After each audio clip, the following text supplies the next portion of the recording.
Hey everybody, welcome back to episode 7 of the Stellaris mod Spotlight series. I am Sir Tristan. So today we got a dev diary from Paradox talking about AlphaMod, the next big patch 1.2 that's coming out for Stellaris at the end of the month. There's a whole bunch of really exciting changes coming, and it's really gotten me excited about the future of the game.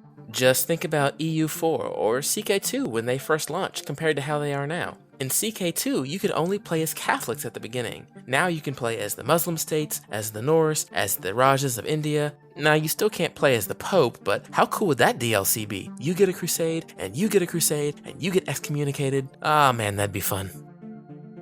Anyway, you came here to see some Stellaris mods. Producers, you know what to do.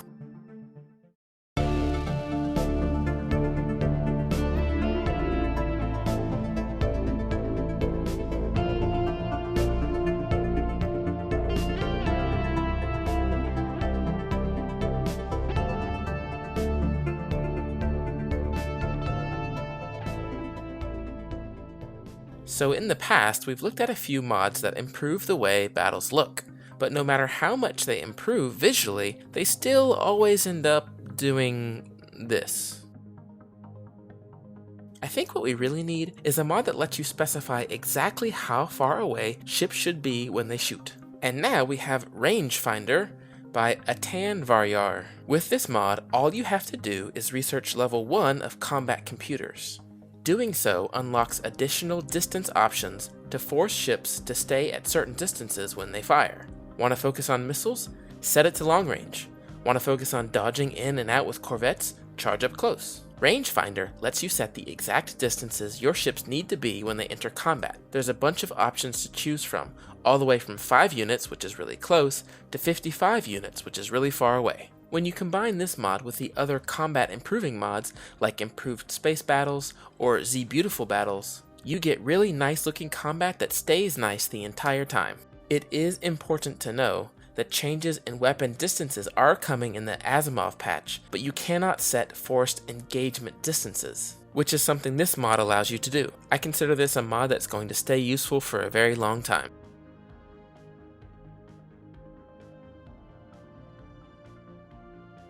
If you watch my Stellaris Let's Play here on this channel, and let's face it, you probably should, you'll know some of my most anticipated mods are ones that are going to add anomalies, quests, and new events to the game. Well, I am happy to report that the first one has arrived. This is More Events mod by Von Morn. The mod adds 5 new anomalies, things like strange black hole readings, dimensional rifts, dying stars to investigate, and 7 special events that can trigger at different times in your playthrough, adding a lot of variety to the mid and the late game. The mod also adds an end game crisis that I'm not gonna spoil, but I do hope you like worms.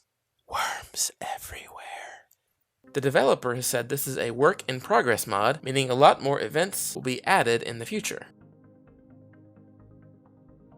So, I know a lot of people have problems with sectors, but I personally really like them. Sure, they're kinda quirky at times, and we can all agree they need to allow for more customization, but the best thing about them is that they automate things so that I can focus on what I want to focus on, like purging Xenos, and other things like that. Which is why I really enjoy mods that automate other parts of the game so that I don't even have to worry about them, like the mod Auto Improve Buildings by HAD. This mod adds a bunch of new policies which all cost 0 influence to maintain. With them, you can automate a bunch of planetary functions on your entire empire. Not only can you automate upgrading buildings like the name of the mod suggests, you can also add a policy that will even construct new basic buildings. There's even a policy to automatically enslave new populations, both your own and any Xenos as well. These policies will always respect your tile resources. They'll only build mines on minerals, power plants on energy credits, and the appropriate type of research building depending on the research of the tile.